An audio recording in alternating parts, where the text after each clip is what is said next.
yako mwambie hongera sana kwa Bwana kukupa neema ya kuwa na sikukuu nzuri. Kuanzia Jumapili kanisa hili limeshabadilika.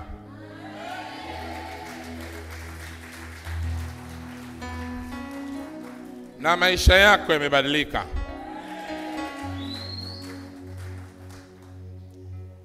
Fungua pamoja na mimi Mathayo sura ya 6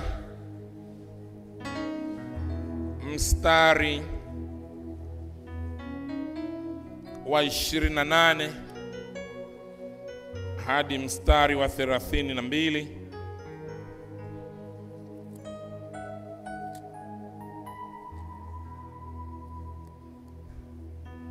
Mwanzoni tu pale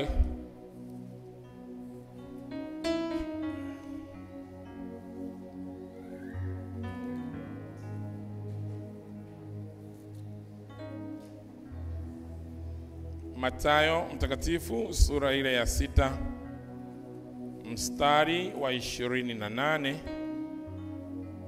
mpaka mstari wa 32. Mmefika ndugu zangu? Mnaweza kusoma? Hebu nisomeni.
Nataka tumalizie kwa nguvu sana mstari wa 32.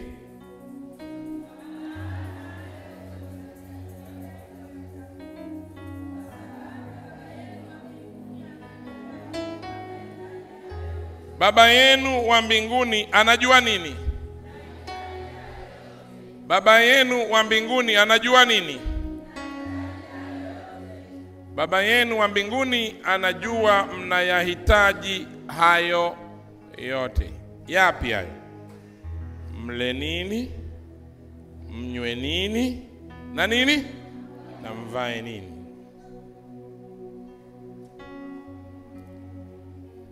Sasa darasa langu linatokana na maandiko tu hayo.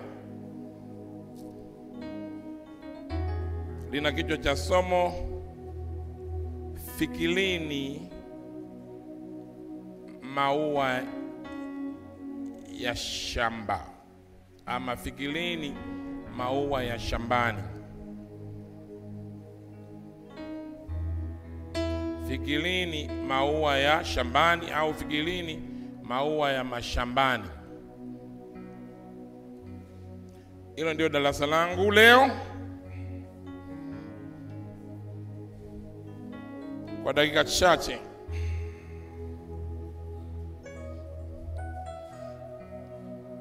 na darasa hili lina sehemu kuu 3. Sehemu ya kwanza utangulizi. Sehemu ya pili, kwa nini maua ya mashamba?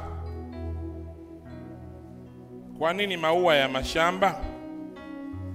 Na sehemu ya 3, fikirini maua ya mashambani. Fikirini maua ya mashambani. Kwanza utangulizi. Namba 2,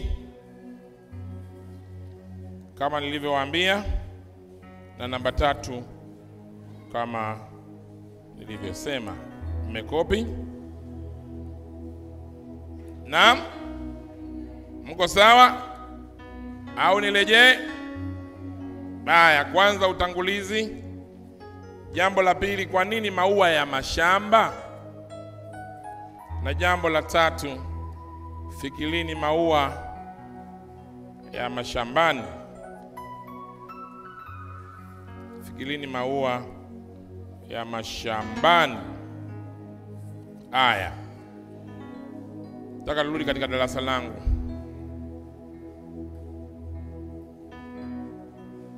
Maandiko haya tuliyosoma ni moja ya maandiko maalum sana. Katika moja ya hotuba ya Yesu Kristo iliyo nzuri na ya muhimu, maarufu, ni hotuba ya mlimani. Katika moja ya hotuba yake Yesu Kristo nzuri na ya muhimu, maarufu,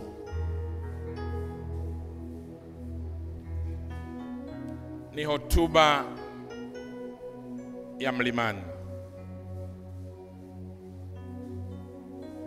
Yesu Kristo anatumia mfano wa ndege wa angani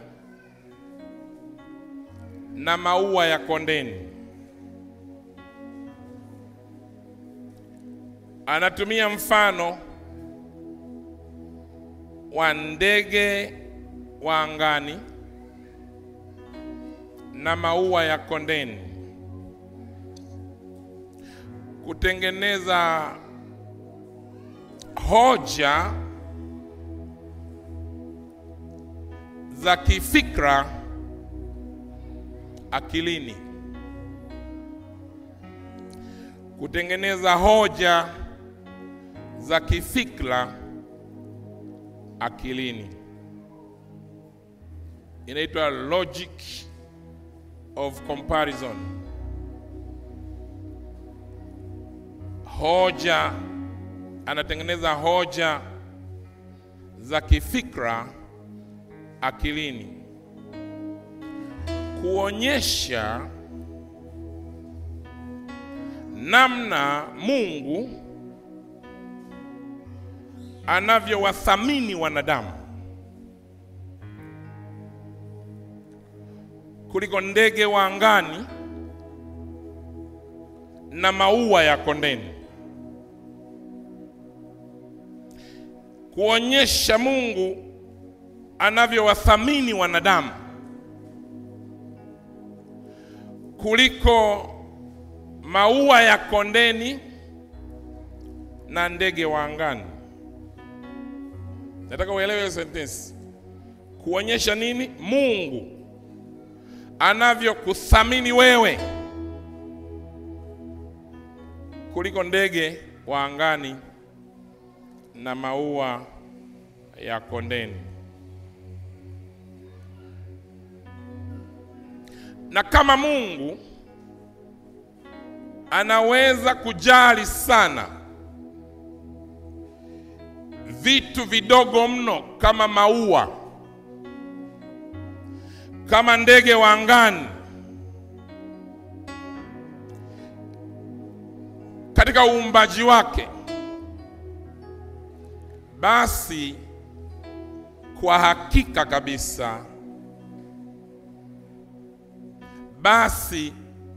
kwa hakika kabisa,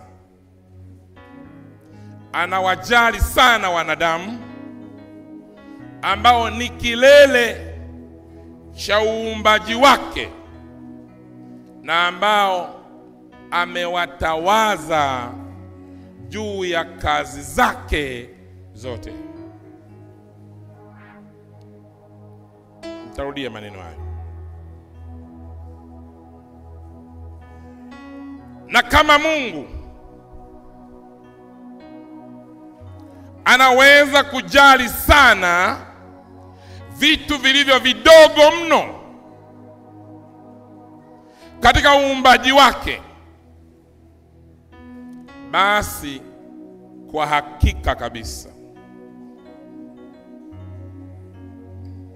Kwa hakika kabisa Mungu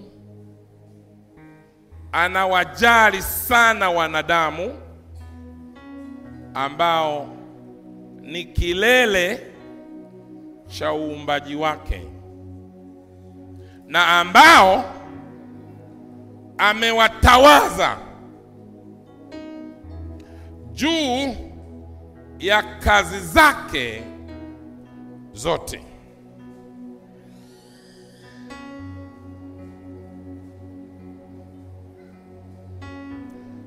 Ambaye amewatawaza juu ya kazi zake zote. Fungua Biblia yako Zaburi sura ya 8 mstari wa 4 mpaka mstari wa 8.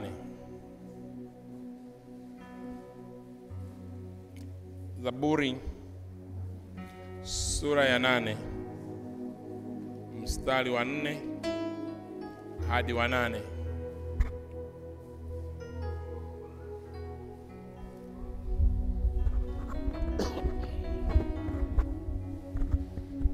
Tumefungua Zaburi 8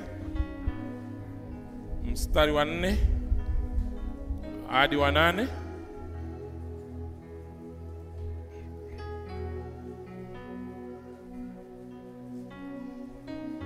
Unaweza kusoma, wengine bado wanafungua. Zaburi 8 mstari wa 4 hadi wa 8. Tusome kwa nguvu. Mtu ni kitu gani hata umkumbuke? Naam. Na mwanadamu hata umwangalie? Naam. Umemfanya mdogo punde kuliko Mungu. Umemvika taji ya utukufu na nini? Mtu amevikwa nini? Taji ya nini? Mungu amekuvika nini? Taji la nini? La utukufu na heshima. Nataka ujue hicho. Mungu amekuvika nini? Taji la nini? La utukufu na heshima. Na kama Mungu akikuvisha taji la utukufu na heshima, hakuna mtu yoyote mahali popote anaweza kulivua vazi hilo kwenye maisha yako. Hakuna mtu yoyote mahali popote anaweza kulivua vazi hilo kwenye maisha yako. Umevikwa vazi la utukufu na heshima. Na nani amekuvisha? Nani kakuvisha? Nauliza, nani amekuvisha? Kuanzia leo hakuna mtu yoyote anaweza kukuvua vazi hilo kwa jina la Yesu. Maandiko yanasemaje? Umemtawaza juu ya kazi ya nini? Ya mikono yako. Umevitia vitu vyote chini ya miguu yake. Umemtawaza maana yake umemmilikisha. Na utapata ufafanuzi kwenye maandiko. Mungu ametumilikisha. Kwa hiyo sio peke yake tu tumepewa vazi la utukufu na heshima, lakini pia Mungu ametumilikisha juu ya kazi zake zote. Yaani kazi ambazo Mungu amezifanya ametupa sisi kumiliki. Soma maandiko, maliza. Na kondoo na ng'ombe,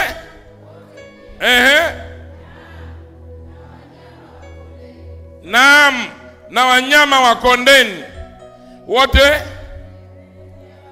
ndege wa angani na samaki wa baharini,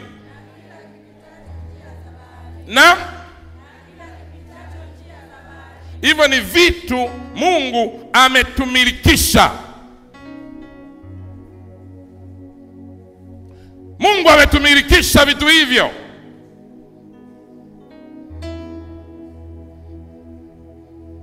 Tunavitawala. Na ndio maana samaki hata awe mkubwa kiasi gani hawezi kushindana na mwanadamu. Si ndiye? Mnyama hata awe mkorofi kiasi gani hawezi kushindana na mwanadamu. Na ndio maana unaona wanadamu wanamchukua simba kutoka porini na wanamleta nyumbani na wanamdhibiti vile vile. Kwa sababu hiyo tangu asili sisi tunawatawala. Jamani haleluya. Jamani haleluya. Na hiyo inaonyesha una thamani kubwa mbele za Mungu. Thamani kubwa mbele za nani? Za Mungu. Thamani yako ni thamani ya Yesu Kristo. Sio unachomiliki, la hasha.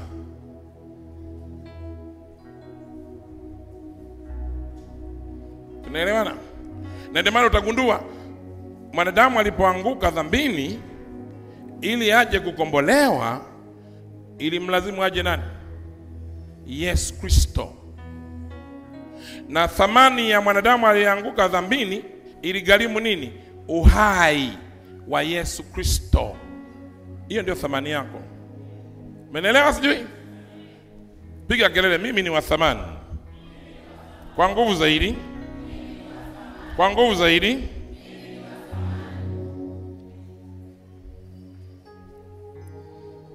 Tumeona, na nataka ujue jambo hilo. Katika nyakati za leo, wasomaji wa maandiko ama wasomaji wa neno la Mungu wengi wanaweza wasielewe au isiingie akilini kwa nini Yesu Kristo anatumia mfano huu. Na je, watu wa nyakati zake aliyokuwa anazungumza nao waliweza kumwelewa? Kama tu watu wa nyakati za leo walipata mtihani kuelewa alichokuwa anazungumza, vipi watu wa nyakati zake aliyokuwa anazungumza nao walimwelewa? Ndio tunaingia kipengele chetu cha pili. Kwa nini maua ya mashamba?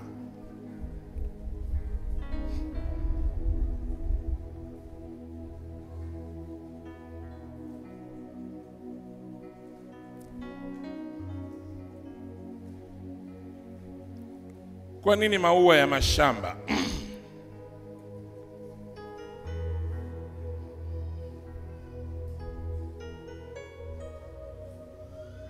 Kuna neno la Kiebrania linaandikwa K A L V A H O M E R. K A L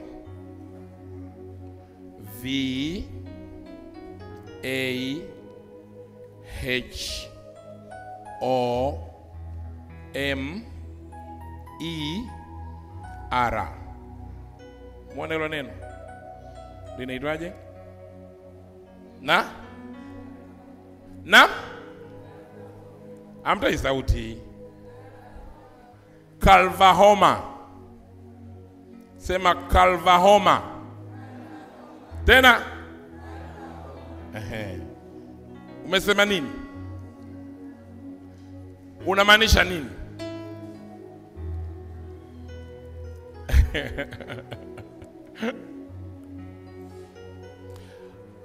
Kalvahoma ni kanuni ya siri ambayo Yesu aliitumia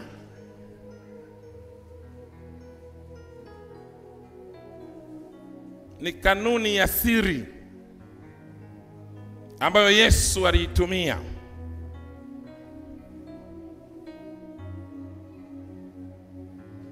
Hili neno kalvahoma linahusiana na kanuni ya ualimu.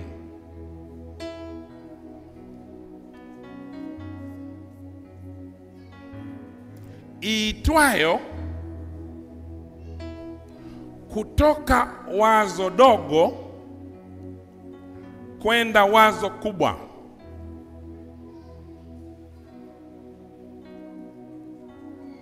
Kutoka wazo dogo kwenda wazo kubwa, ama kutoka wazo rahisi kwenda wazo gumu.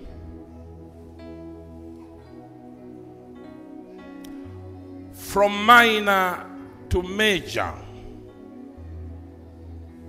ama from simple to complex.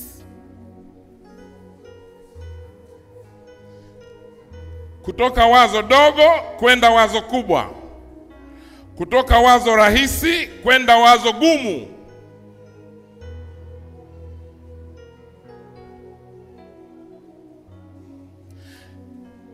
Hiyo ndio inaitwa kalvahoma.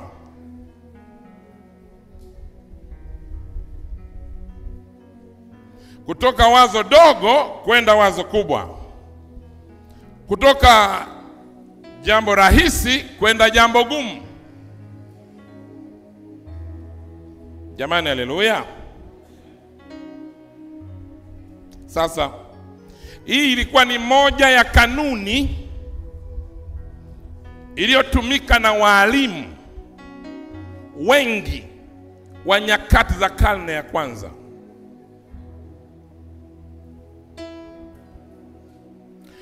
Kulikuwa na kanuni 7 ambazo zilitumika katika karne ya kwanza kuleta ujumbe, na mojawapo ni hii.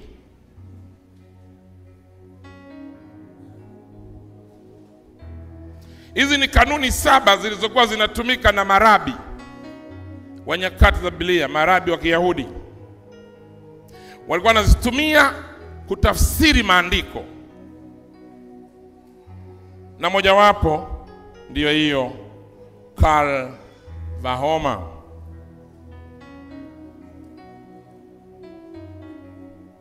Kwa umeshaelewa ni kutoa jambo dogo kwenda jambo gani jamani? Kubwa. Kuchukua jambo dogo kulinganisha na jambo kubwa. Vizuri sana. Kama Mungu anajali maua, ndege, je, si zaidi sana mwanadamu?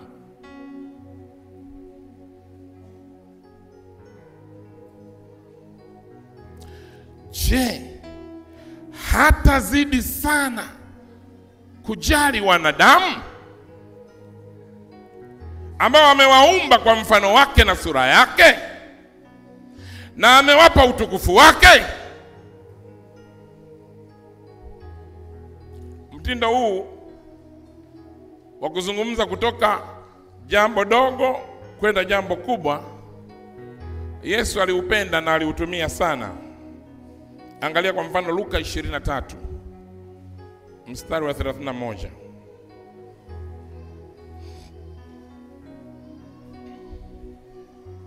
Luka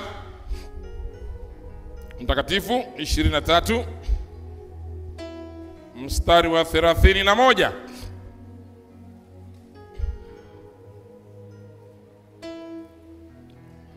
Hebu nisomeni. Utashangaa mbona lugha ile ile imerudia. Kalvahoma. Luka, hamjafika Luka ndugu zangu? 23:31.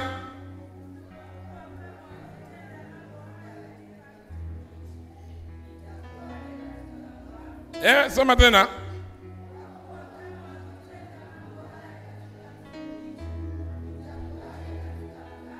Tena.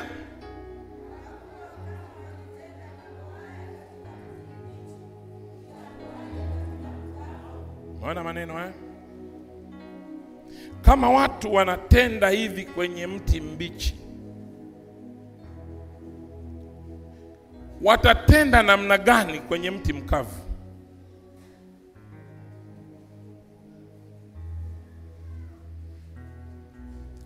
Kama watu wanamtendea hivi mtu mwenye haki,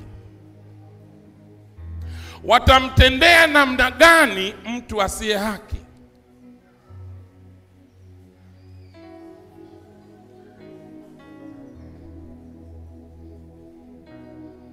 Itakuwa zaidi kama wanafanya ubaya kwa mwenye haki, watafanya ubaya kiasi gani kwa mtu asiyekuwa mwenye haki? Watafanya ubaya mkubwa zaidi.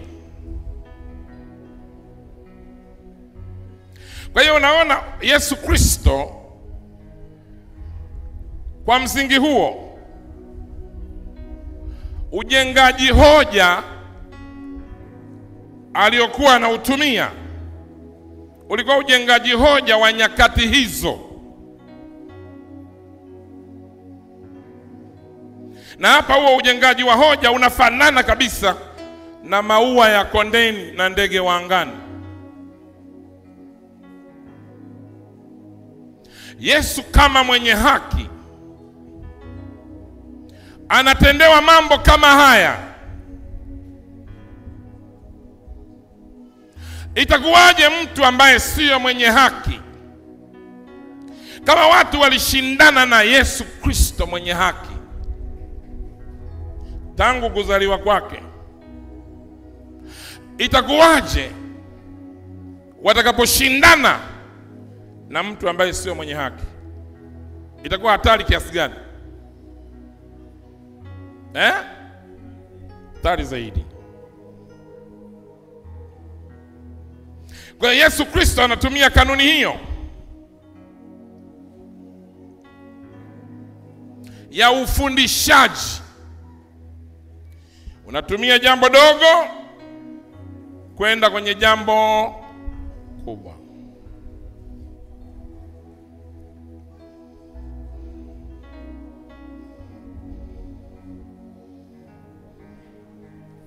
Kwa hiyo watu wa nyakati zile walimuelewa vizuri sana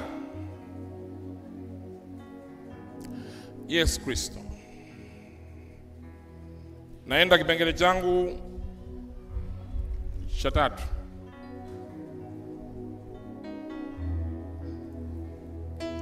Fikirini maua ya mashamba.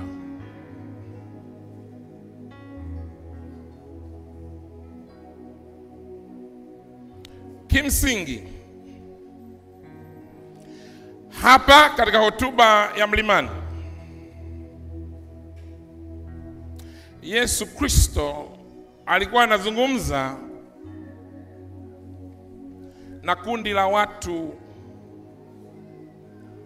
waliokuwa na hali ya chini sana kimaisha.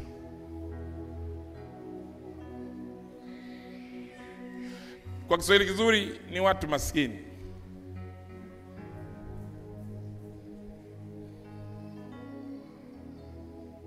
Na hata kufikia ngazi ya kukosa mahitaji yao ya kila siku. Mtu anayefikia ngazi ya kukosa mahitaji yake ya kila siku, yale ya muhimu, huwezi kusema mtu huyo ni tajiri, si ndio?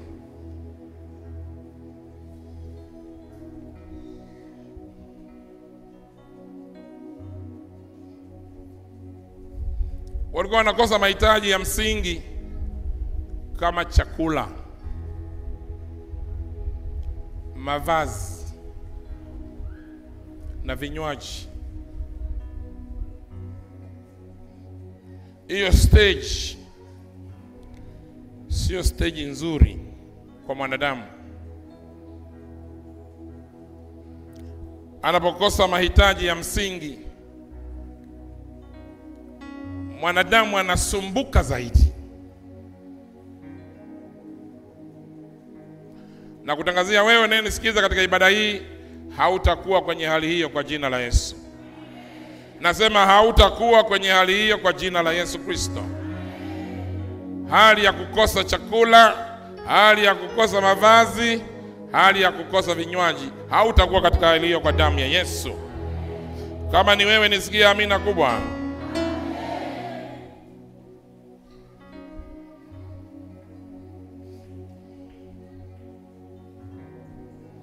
Mahitaji ya msingi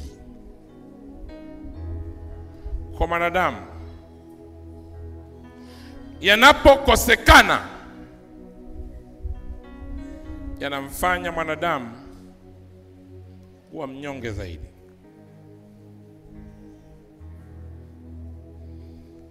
Yesu Kristo anazungumza na hawa mabwana, walikuwa watu maskini sana, na wana hiyo hali ya kukosa chakula, ya kukosa mavazi, hali mbaya.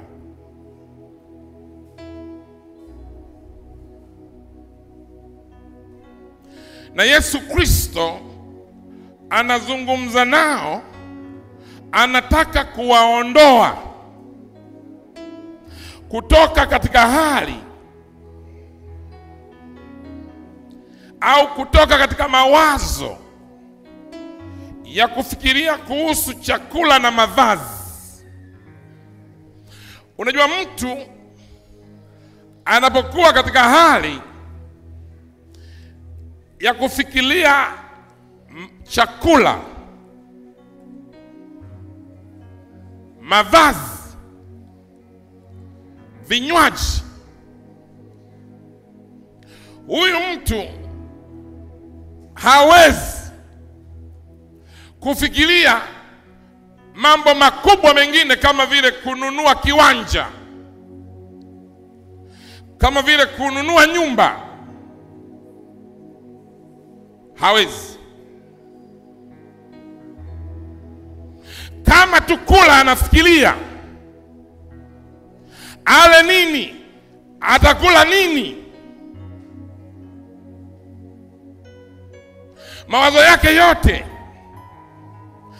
yataelekezwa kwenye kula.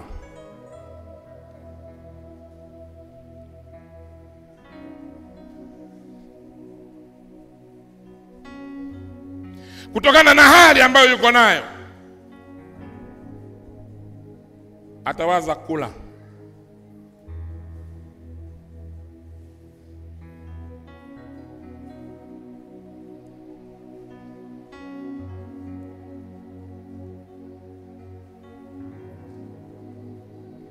Kuanzia leo,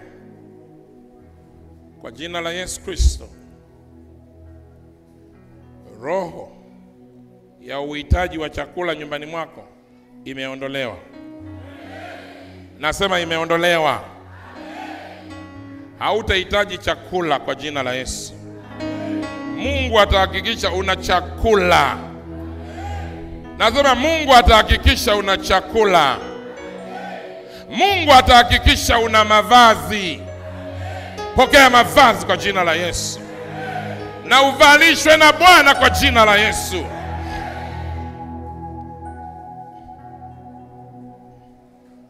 Maandiko haya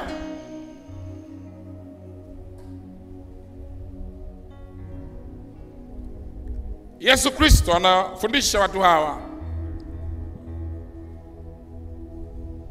anataka kuwaondoa kwenye kufikiria kuhusu nini jamani? Kula na mavazi. Anawatia moyo waache hofu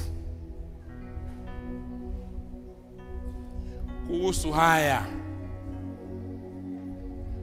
Yesu Kristo anakutia moyo uache hofu kuhusu kula, kuhusu kuvaa, kuhusu kunywa. Yesu Kristo aliwatia moyo hawa mabwana, anakutia moyo na wewe uache hofu. Kuhusu nini? Kula. Badala yake anawafundisha wajifunze kumtegemea Mungu.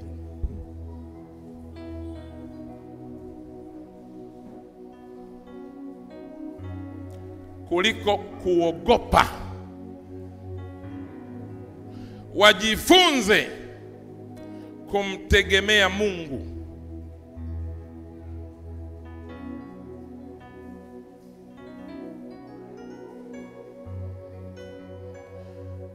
Ndege wanamtegemea Mungu. Hawana mashamba, hawapandi wala hawavuni, lakini ndege kunapopambazuka anao uhakika atakula, atakunywa na atalala.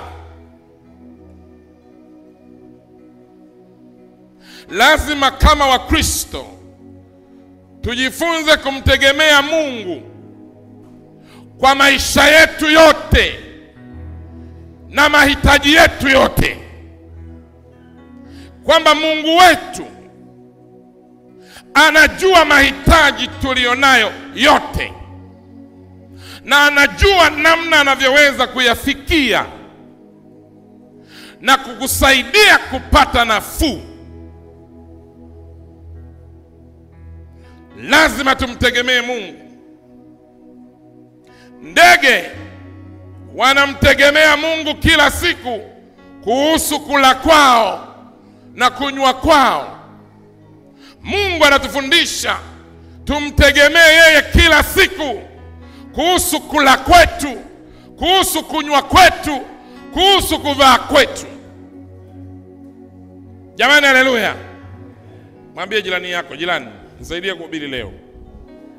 Mwambie jirani, jifunze kumtegemea Mungu kuhusu kula kwako, kuvaa kwako na kunywa kwako. Ndio.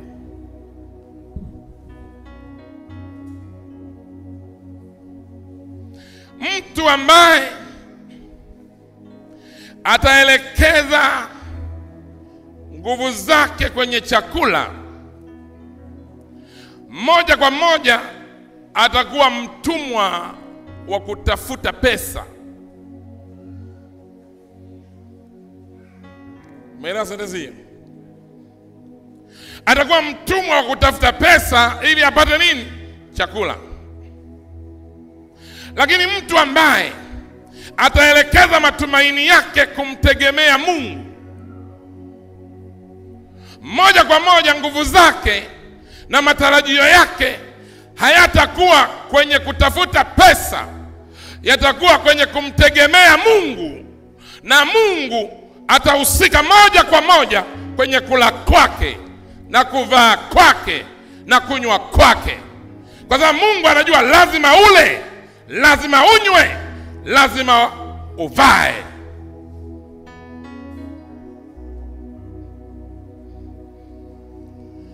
Mungu anasema hayo yote mataifa wanayatafuta.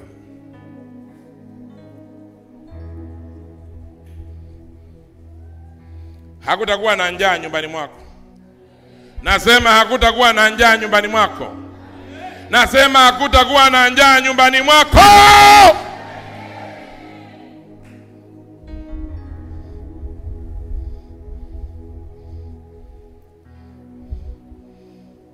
Kwa mavazi uvalishwe na Bwana. Nasema kwa mavazi uvalishwe na Bwana. Nasema kwa kupendeza upendezeshwe na Bwana. Kama maua yanapendezeshwa na Bwana, Bwana atakupendezesha wewe zaidi. Na upendeze kwa jina la Yesu. upendeze kila itwapo leo.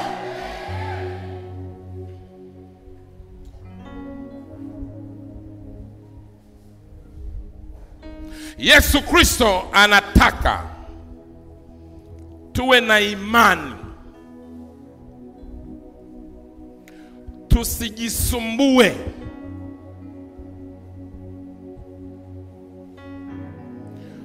Anataka kutujengea uwezo wa kuamini kwamba Mungu anajali sana.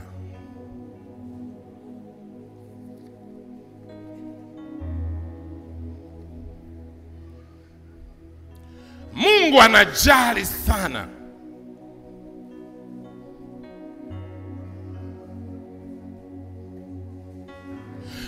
Maua na ndege wa angani hawafanyi kazi yoyote. Wanafanya kazi gani? Hivi maua yanafanya kazi gani?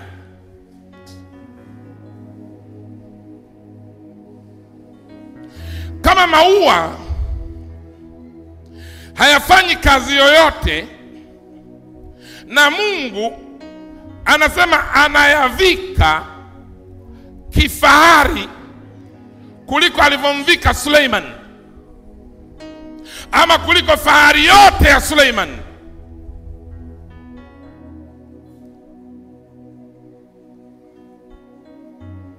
jaribu kuwaza. Mungu anayavika maua kifahari. Maua yenyewe hata hayawezi kudumu, ila yanavalishwa kifahari na Mungu. Mungu atashindwaje kukuvalisha kifahari wewe ambaye amekupa utukufu wake? Atashindwaje? Atashindwaje? Atashindwa?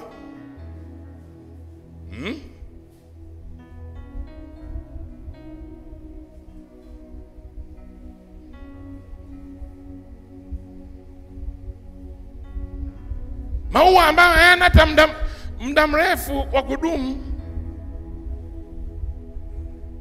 Huwezi kulinganisha uhai wa maua na uhai wa mwanadamu. Nani anadumu zaidi? Kama mwanadamu anadumu zaidi, mwanadamu ni bora zaidi, si ndio?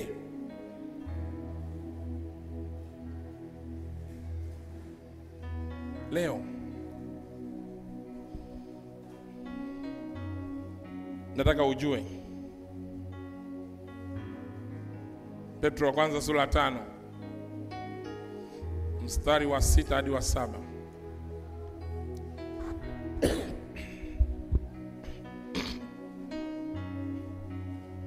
Petro wa kwanza sura 5 mstari wa 6 hadi wa 7. Nataka mjue Mungu anavyojali kuhusu wewe. Petro wa kwanza, waraka wa Petro wa kwanza sura 5 mstari wa 6 hadi 7.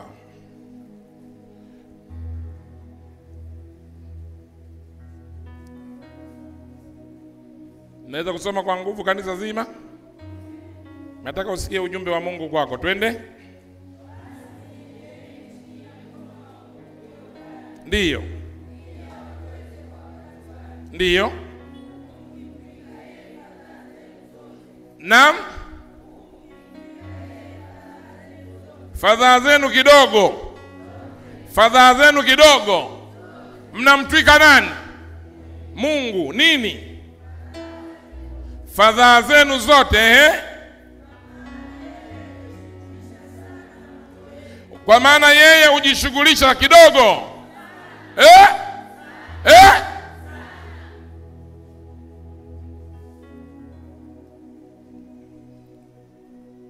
Mungu anajishughulisha sana na mambo yake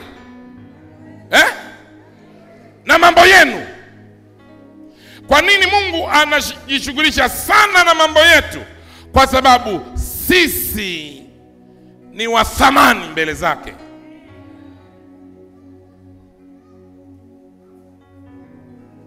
Wewe ni wa thamani mbele zake.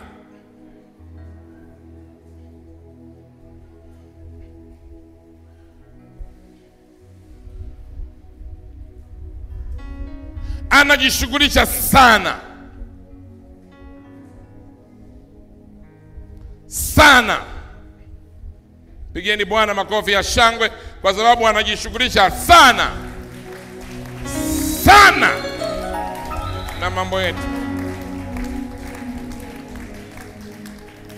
Huwa napenda kuambia watu mambo magumu kidogo, kwa sababu kuna watu huwa wanaamini kuna vitu vinatokea kwenye maisha yao kwa sababu wanaomba. Nataka nikwambie sio kweli.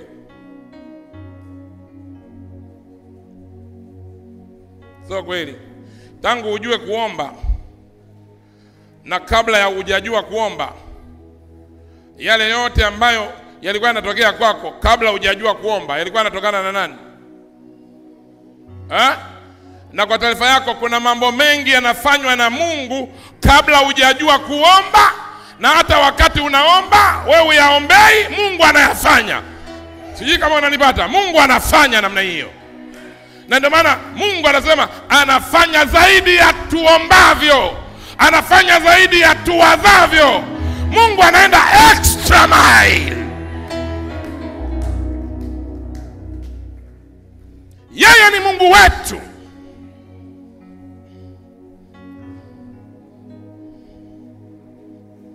Anafanya kwa namna ya kipekee.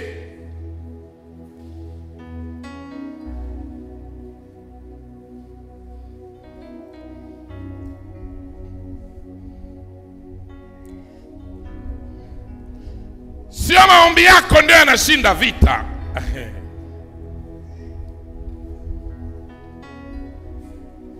Ni Mungu na uweza wake ndio unaoshinda vita.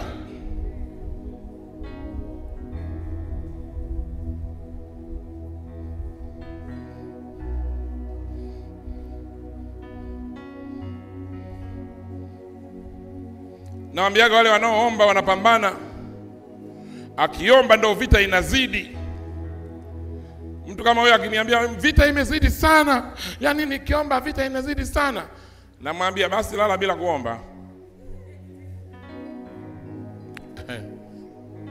Anashangaa, kama ninaomba tu vita inakuwa hivi, nikilala bila kuomba. Yani anaamini kulala kwake ni matokeo ya maombi yake. Wewe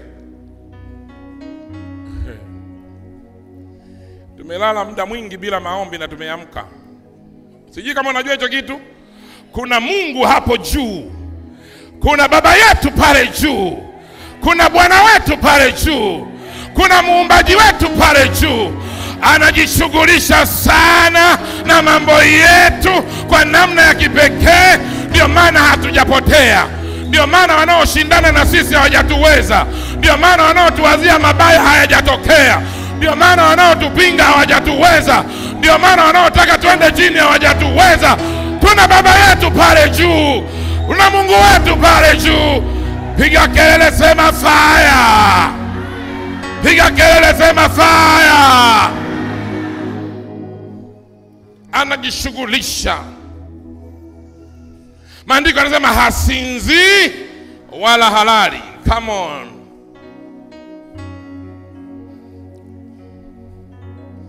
Na kuhakikishia hautaharibikiwa. Huwezi kuharibikiwa ukiwa mikononi mwa Bwana. Hawawezi kukuharibia ukiwa mikononi mwa Bwana. Hawawezi kukurudisha nyuma ukiwa mikononi mwa Bwana. Wakiinua vita, vita inahama. Inakuwa vita sio yako, vita ni ya Bwana. Bwana atakupigania wewe, nawe utanyamaza kimya. Piga kelele, sema fire! Sema tena fire! Sema tena fire! Una sababu ya kuhofu.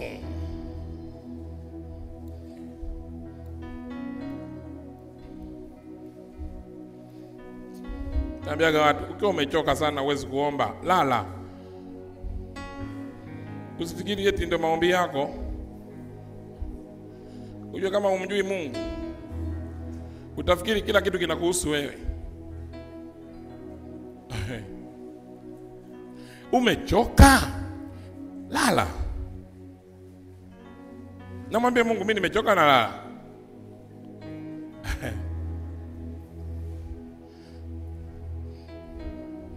Inahitaji kumjua Mungu sana. Maana umechoka utaanza kuomba vitu vya ajabu.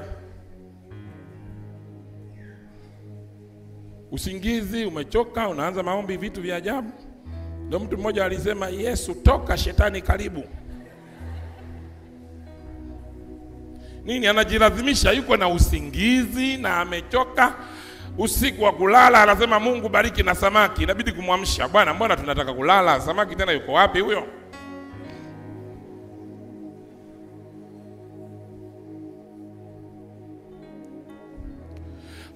Yuko Mungu juu mbinguni, anajali kuhusu wewe, analijua jina lako, anajua umri wako, anajua hatima yako, anajua idadi ya nywele zako, anazijua hatua zako. Yuko Mungu wetu juu mbinguni.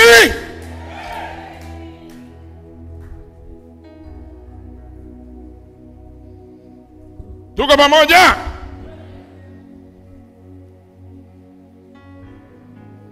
Nataka ujue hilo jambo.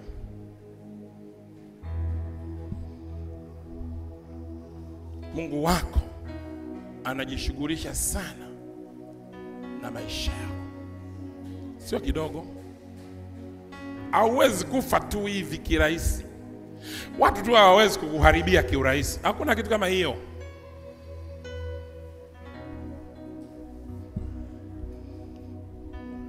Kimsingi, umaskini hauko katika chakula na mavazi peke yake. Yesu Kristo alikuwa anazungumza kutokana na hadhira aliyokuwa nayo wakati huo.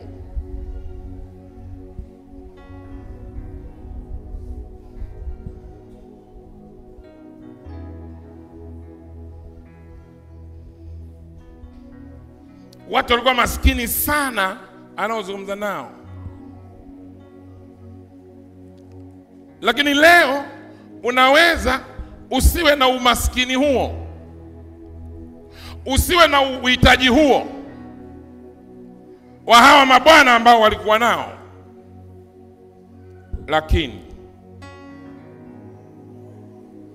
ukawa una hofu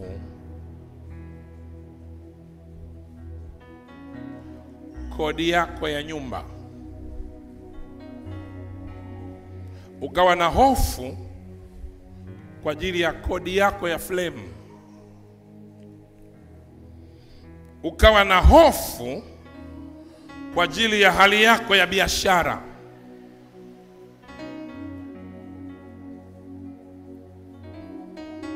Leo sio hofu ya chakula na mavazi, ukawa na hofu kwa ajili ya afya yako.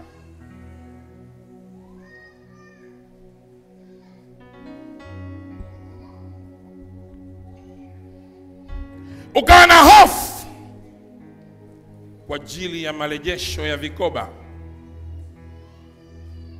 kila wiki.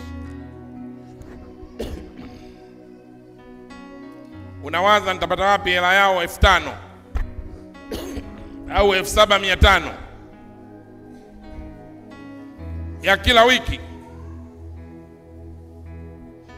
ya marejesho. Ukawa na hofu ya magonjwa.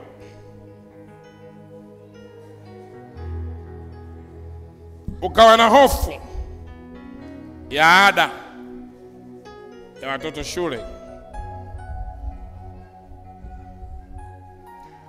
Ukawa na hofu ya changamoto mbalimbali. Kuna hofu za aina nyingi.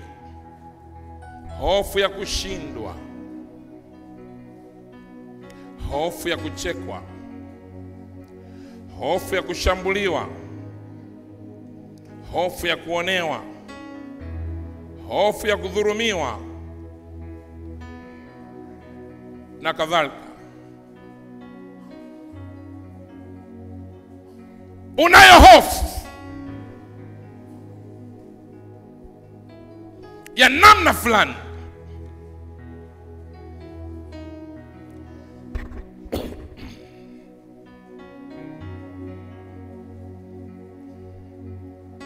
Yesu Kristo anatutia moyo badala ya kuishi kwa hofu, tuishi kwa kumtegemea Mungu. Nasema tuishi kwa kumtegemea Mungu.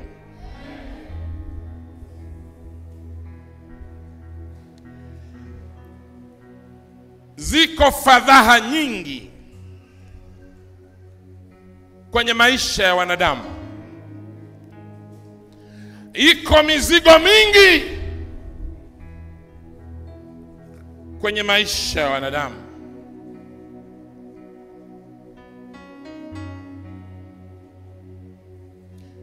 Mizigo hii mingi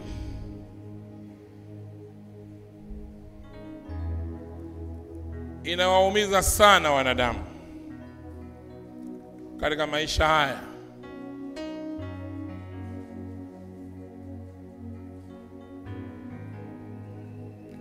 Yako mengi yanaleta fadhaa nyingi kwenye maisha ya wanadamu.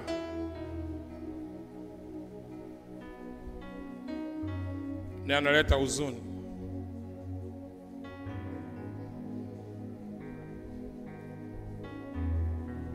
Mama mmoja alileta mwanae hapa akiwa amechanganyikiwa. Mtoto huyo amechanganyikiwa, hataki kumuona mama yake. Wanashinda huko kwenye mabaa na mambo ya ajabu. Amemleta hapa.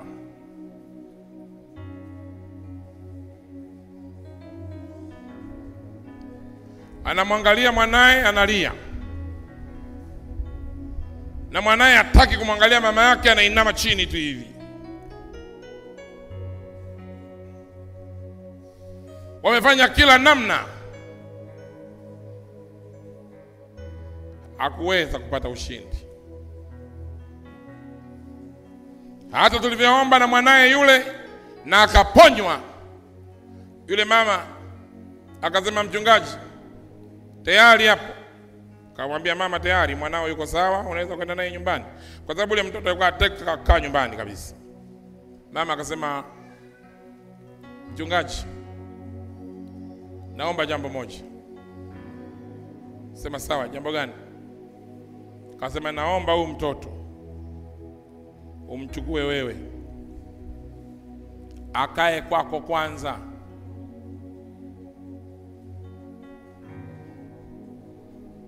Huko analia. Kamwambia mama, kijana wako yuko sawa. Anasema najua. Anamwambia kikulia sijui nini na nini, yule naye anajibu. Anamuuliza umepona? Anasema ndio, tuondoke nyumbani. Mama anasema kaa kwa mchungaji. Mchungaji kaa naye huyo. Nikamwambia mama, usiwe na wasiwasi, huyu yuko sawa. Chukua namba yangu ya simu, kama atagoma kuingia nyumbani ujue hajapona, umrudishe hapa. Sema sawa. Wanaondoka. Mama akasema mimi nakaa, ngoja kwanza waende. Sema mama, kwa nini nakaa? Anasema niache kwanza nilie. Kasema mama kaa. Mama akalia we. Baadaye akainuka. Akasema umesema atakuwa sawa? Nikasema yeye yuko sawa. Akasema haya. Kaondoka zake. Watu wana fadhaa za namna hiyo. Watu wana hali ambazo hawana mtu wa kumpelekea. Akaleta ufumbuzi unaohitajika.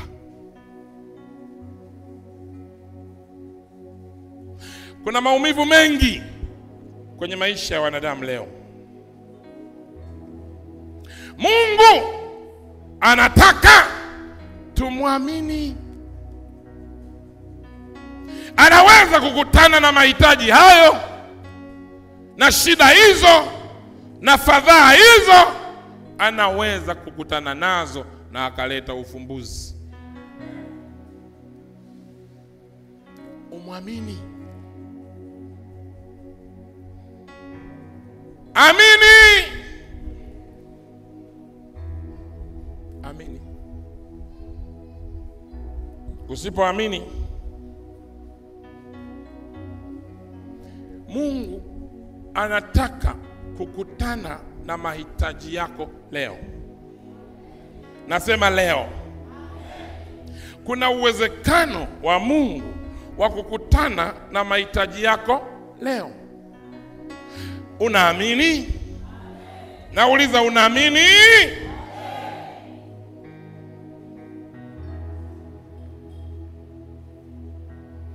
Mahitaji yetu yote, mizigo yetu yote, tunapoileta kwa Mungu, tunaileta mahali sawa sawa. Usihangaike kwa waganga. Ilete kwa Mungu. Usihangaike kwa mitume. Ilete kwa Mungu. Mtu mmoja kwa ananisimulia juzi, anasema kuna mtume mmoja anawapenda sana mnaingia ibadani. Ndio anawapenda. Kwa sababu mtanunua andazi moja shilingi 10,000. Akimaliza ibada yake ya mandazi,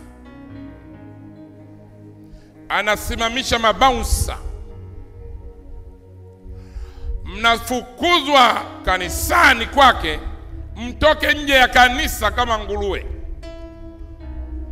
Na anasema sitaki kuona mtu yoyote ndani ya kanisa hili. Anataka eti kuomba, anataka eti kulala, anataka sijui kufanya nini, wote nje. Sasa kuna watu wametoka mbali kuja kwenye maombi, walokole wenzangu na mimi wanajua tutalala kanisani. Kwenye hiyo kanisa ulali, katafute pa kulala.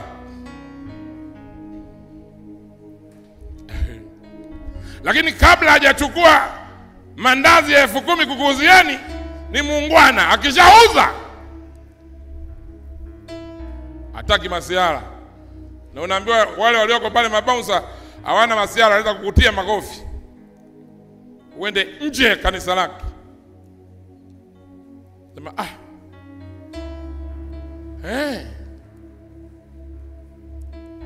na watu ndio wanahangaika nao.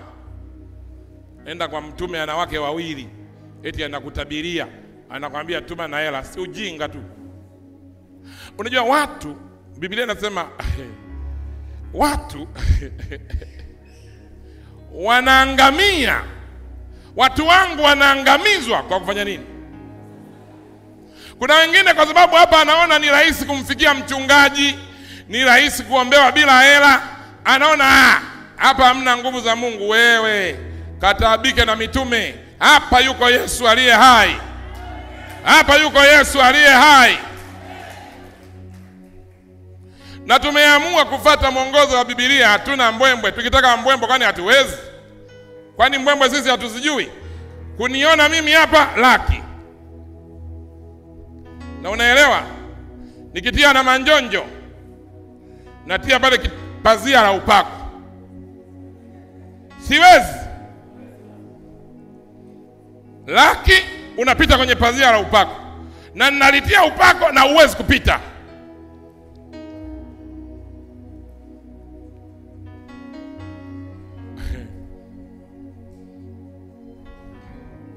Watu wanaangamia. Watu wanateseka na mbwembwe na vioja. Ndio wanaamini ndio upako. Hakuna kusalimiana na watu. Mtume asalimiani na watu. Hakuna kumsogelea. Ukimsogelea unatia hela. Muulize Epimaliki, kuvaa viatu vya mtume kama hiki hapa, aliingiza humu mguu 300,000. Kuingiza tu mguu kwenye kiatu hiki 3 200,000, kuingiza tu mguu na kutoa. Akaingiza mguu na akatoa, hadi hela zikaisha. Alipata nini? Eti ulipewa nini?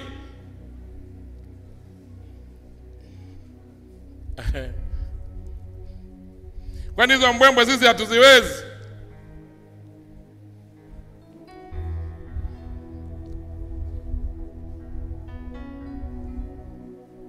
Tungeweza kufanya hizo mbwembwe. Tena mimi nina ufunuo wa kipekee.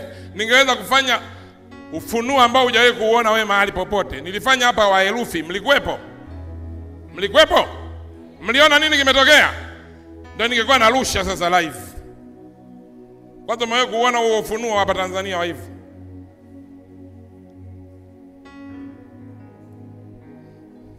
Mungu anawapeni watumishi wake ambao amewafunza kuishi kwa namna ya kawaida. Ninyi tena mnataka mbwembwe. Walinzi wako wapi? Walinzi wa kazi gani?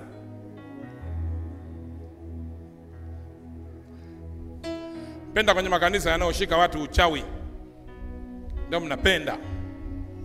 Fulani anakuchezea. Ndio unasikia ndiye profeti. Anakuchezea, alikuja pale akachukua unyayo.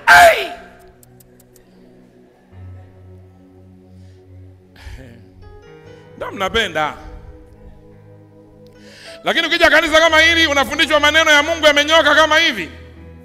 Unaona hapa mbona waongelei mambo ya uchawi? Sisi hatuwezi kuongelea, sisi hatuwezi kufanya kazi ya kushika mchawi.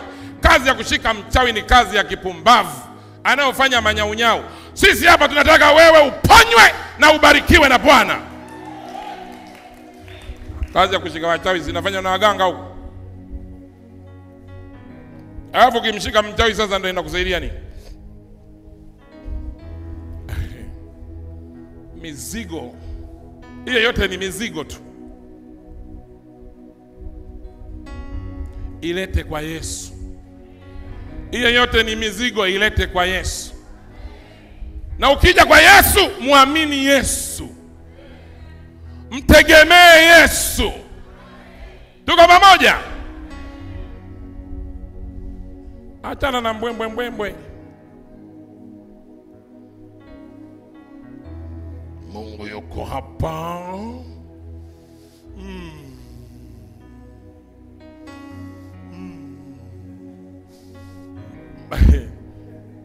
Waumini ndio wanasema nabii anataka kuona kitu.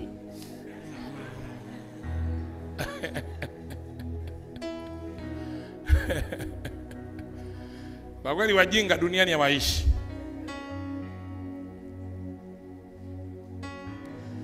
Ndio maana shule haziwezi kukosa watu. Jamani, haleluya. Unataka mahali kuna vituko? Chukua chupa ya mafuta. Baba mmoja alikuja hapa kutoka huko vijijini hao wanatoka vijijini. Wapi huko? Mkoa fulani hivi mpya. Kaja hapa na mwanae. Wakamwambia kaja kwa ajili ya kanisa fulani hapa. Wakamwambia kuna mchungaji hapo anaombea. Wakamleta hapa. Nikasema bwana umetoka wapi? Akasema alipotoka. Nimekuja kwenye maombi. Wapi? Kamtaja yule bwana. Nikasema nenda. Akasema lakini kwa sababu mwenyeji wangu anakuamini wewe, ndio maana mimi nimeona wewe uniombee tu. Nikasema wala wewe unamwamini mtu mwingine na wewe ndio una matatizo na mwanao. Nendani huko. Usilazimishwe kuamini kitu ambacho wewe hujaamini. Nenda, utapotezeana muda hapa. Akasema hata hivyo ninavyoona hapa na foleni iliyoko lazima kuna kitu.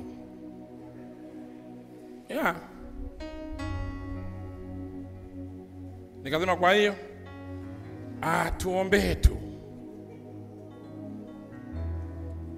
Kaambia nikikuombea mimi hapa usiende kwa huyo nabii. Hamna shaka. Kamwombea, kafunguliwa mashetani hivi binti yake, kaenda nyumbani katulia. Kesho yake tena akamleta hapa. Kumbe yeye moyoni bado anamuwaza nabii. Mimi watu kama wale sisumbukagi nao kabisa. Sisumbuki nao kabisa.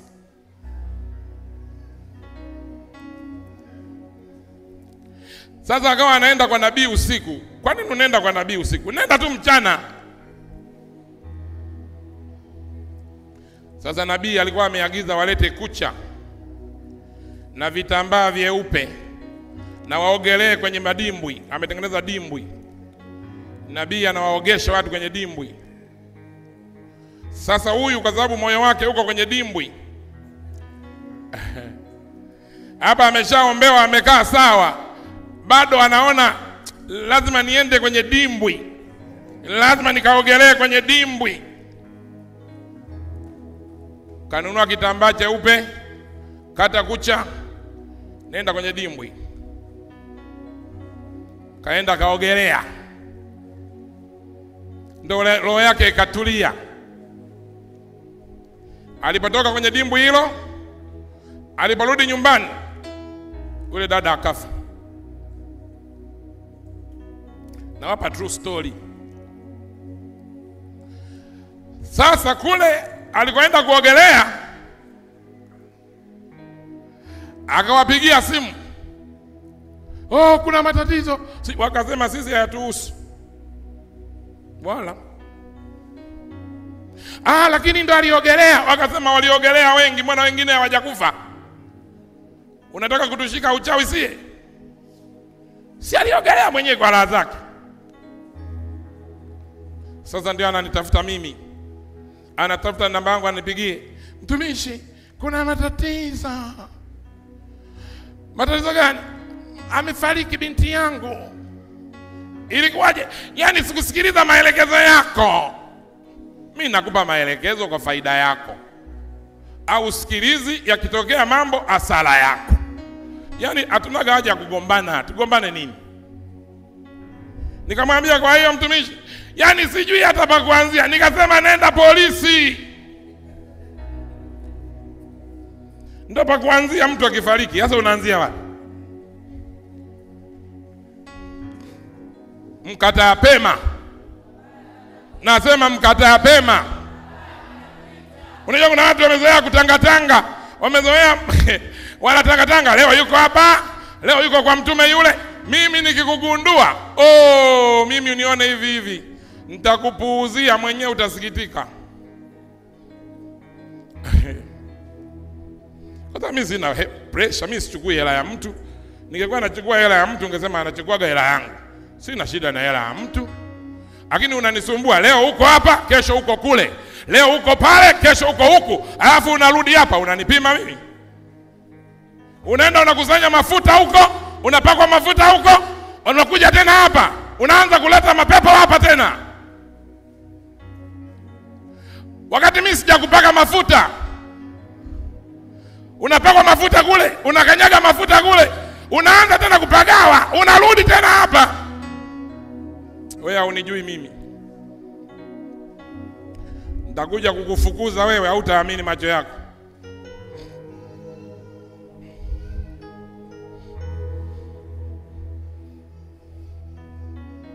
Wewe mwenyewe kuona mwanafunzi leo anasoma shule hii darasa la kwanza, wiki ya kwanza, wiki ya pili anaenda kusoma shule nyingine, darasa hilo hilo. Mwenyewe kuona hicho kitu? Shida ya wanadamu leo, hawataki kujifunza kweli. Wanataka vitu virahisi tu. Hakuna vitu rahisi. Na hasa ukiwa kwenye changamoto, unahitaji utulivu sana. Kwa sababu unaweza kufikiria unatatua, kumbe ndio unaharibu.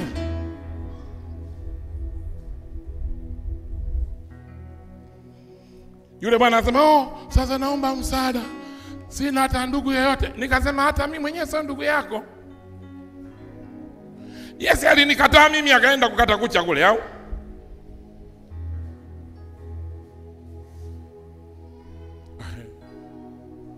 Tumeelewana? Tumeelewana nyie? Mnaoenda kwa mitume tumeelewana? Mpo humu mmetulia mnanitolea macho. Nikikujua nitakufukuza hapa, sitaki uchafu mimi hapa. Letea mambo machafu mimi hapa. Unaenda kule wanakuvua viatu, wanakuambia vitu vya ajabu, wanakupaka vitu vya ajabu.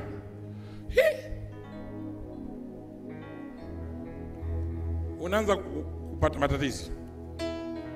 Na kwa sababu kule sio bure, hela unapeleka, unakuja kumsumbua mchungaji wa bure. Ndio unaanza, yani nasikia kupinduka. Kuna shida gani? Yani shida tu imetokea tu yenyewe. Mimi hakuna mtu anaweza kunidanganya. Hamnijui mimi.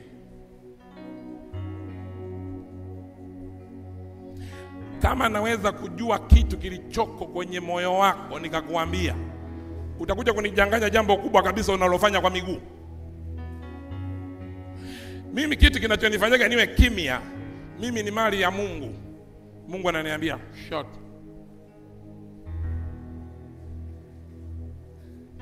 Lakini mimi sio full. Na kuangalia tu hivi.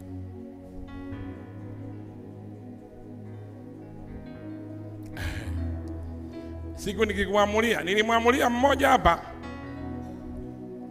Alikuwa anasali hapa, anaenda kwa mtume, anaenda siji wapi. Na mimi nimekomaa naye mpaka akazaliwa mtoto, wote wazima, nikasimamia shughuli zote za hospitali, kila kitu. Namwambia wewe ukae katika mafundisho. Leo yuko hapa, kesho yuko kule. Siku moja akaja hapa nikasema, wewe mpiga mbizi, wewe nilikuona kwenye TV fulani. Tena unasema tumesema tupone. Nikamuuliza hapo umefuata nini?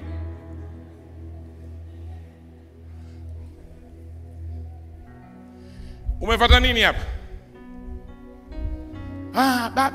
Baba. Nikasema mimi sio baba yako. Wewe nenda kwa mtume. Na kuanzia leo hapa uombewi hapa. Toka hapa. Akaanza kulialia.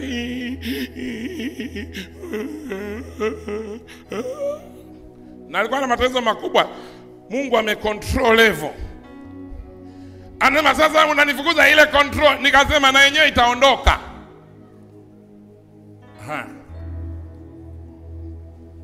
Hakuna control tena. Nenda kwa mtume.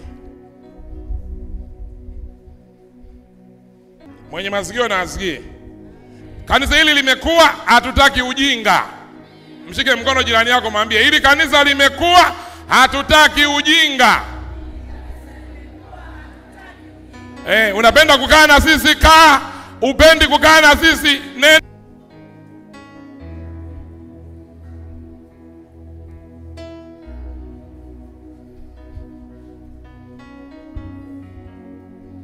Mathayo 11:28 hadi 30.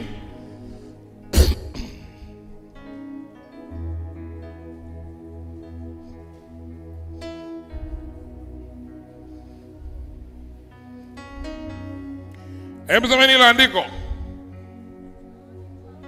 Njoni kwangu ninyi nyote, nami ndiyo mjifunze kwangu, ndiyo, kwa kuwa mimi ni mpole na mnyenyekevu wa nini? Njoni kwangu ninyi nyote mnao nini? Msumbukao na wenye kufanya nini? Kulemewa na mizigo. Mje kwa nani? Kwa Yesu. Hatima Ijumaa tulijifunza ya wacha Mungu ni kupata pumziko, ni kupumzishwa na mizigo. Tunapokuja kwa Yesu Kristo tunataka pumziko, sio usumbufu.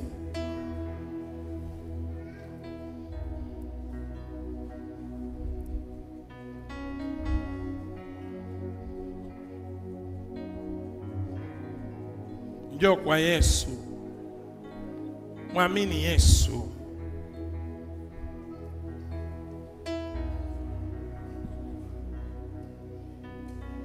Yesu anataka tuiweke mbali hofu ya maisha. Tuweke mbali hofu ya aina yoyote. Tumwamini yeye. Kwa sababu anataka kutupa pumziko.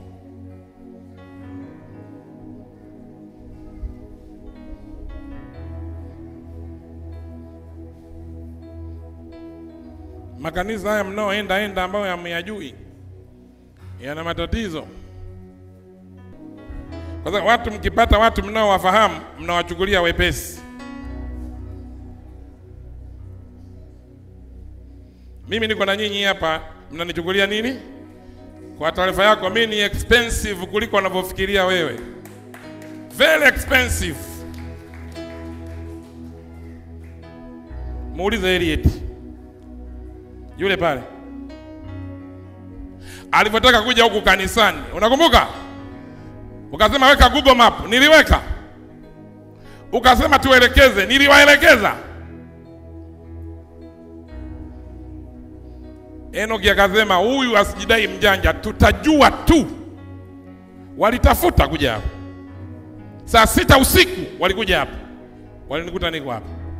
Sijaweka Google Map, sijatoa maelekezo. Umeelewa sijui? Ila nikiwa na wewe hivi, si unaona rahisi eh? Si ndio?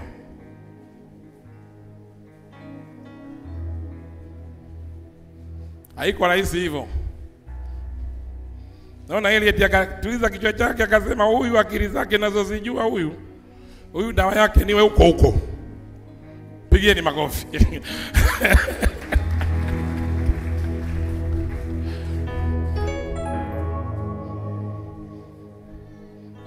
Yuko Mungu ndani yangu, yuko hai, anaishi. Na huyu Mungu ndio nakupa wewe. Na huyu Mungu ndio nakupa habari zake. Nataka umwamini. Unamwamini? Nauliza, unamwamini? Hebu angalia.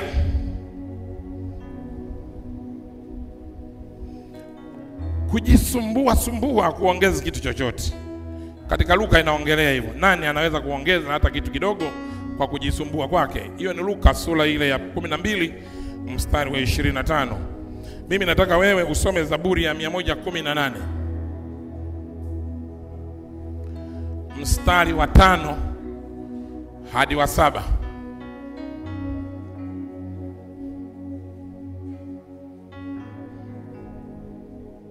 Luka unaiandika tu 12:25, ila nataka unisomee Zaburi 118 mstari wa 5 hadi wa 7.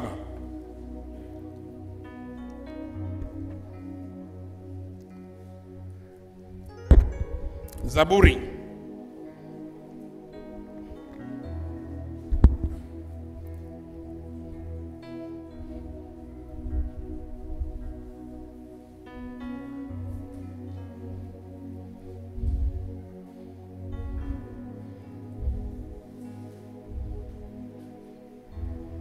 Mmefika Zaburi 118 mstari wa 5 hadi wa 7. Msoma. Umeona kanuni ya kufanya? Tusome. Ndiyo. Bwana akanijibu, akaniweka panapo nafasi. Nataka katika shida yako umuite Bwana. Na Bwana akujibu, akuweke panapo nafasi. Nasema uwekwe panapo nafasi. Nasema uwekwe panapo nafasi. Nasema uwekwe panapo nafasi. Ni kiroho, ni kimwili, uwekwe panapo nafasi. Ni kimaisha, uwekwe panapo nafasi. Ikawaje? Soma kwa nguvu. Ndiyo. Soma kwa nguvu. Bwana yuko upande wangu, sitaogopa. Ndiyo. Wanadamu watanitenda nini? Bwana yuko upande wangu, msaidizi wangu. Sema kwa nguvu hiyo. Kwa hiyo nitawaona wanaonichukia wameshindwa. Magonjwa yameshindwa, wachawi wameshindwa, wanaokutamkia mabaya wameshindwa, wanaokuombea mabaya wameshindwa, na utawaona wakiwa wameshindwa. Mapepo yameshindwa, upinzani umeshindwa, na utauona ukiwa umeshindwa.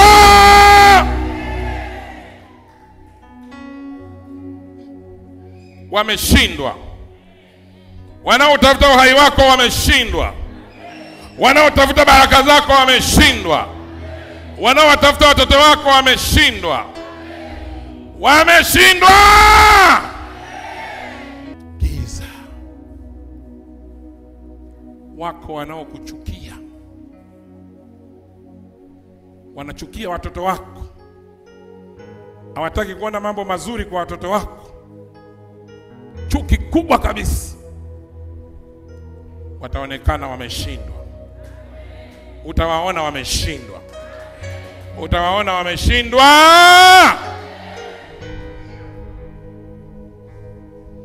Mwanadamu atanitenda nini? Mwanadamu anayenichukia atanitenda nini? Bwana akiwa upande wangu, mwanadamu anayenichukia atanitenda nini? Wako wanadamu wanaotuchukia, wanatamani kupata ripoti mbaya kuhusu sisi. Hawawezi kuipata. Hawawezi. Nasema hawawezi. Nasema hawawezi. Unamwamini Mungu, anaweza kukutana na shida zako na haja zako na mahitaji yako. Mwamini Mungu namna hiyo. Mwamini Mungu mchana, mwamini Mungu usiku. Mwamini Mungu ametenda, mwamini Mungu hajatenda. Mwamini Mungu umeona, mwamini Mungu haujaona. Wewe mwamini Mungu. Mungu wetu ni mwaminifu, hana kigeugeu. Wewe mwamini Mungu.